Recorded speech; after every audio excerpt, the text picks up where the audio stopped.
స్త్రీలు చర్మకాంతి నశించిపోతున్నప్పుడు, ముఖం వికృతంగా తయారైపోతున్నప్పుడు ప్రతి మంగళవారం, శుక్రవారం ఎర్రని పువ్వులతో అమ్మని పూజిస్తూ 108 సార్లు ఈ మంత్ర జపం చేసుకోండి. ఇది శరీరపు సౌందర్యం బాగుపడేదాకా. ఇంకా మరొకటి, అంటే అంటే కోపం రావటం వల్ల కూడా ముఖంలో రంగులు మారిపోతాయి. చీటికి మాటికి కోపం రావటం వల్ల ఇంటా బయట శత్రువులు పెరిగి తద్వారా అనారోగ్యం వచ్చి, ఈ అనారోగ్యం ద్వారా వికృతత్వం పొందేటటువంటి వాళ్ళు కోపం వచ్చినప్పుడల్లా 11 సార్లు ఈ మంత్ర జపం చేయండి. అప్పుడు ముఖంలో రంగు మారడం ఉండదు, దానివల్ల అనారోగ్యం రాదు, అప్పుడు కూడా సౌందర్యం బాగుంటుంది.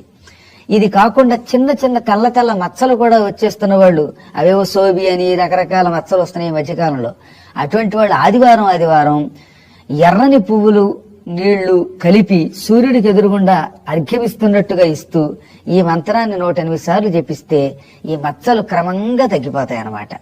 అటువంటి మంత్రాన్ని మరొక్కసారి ఉచ్చారణ చేసుకుందాం.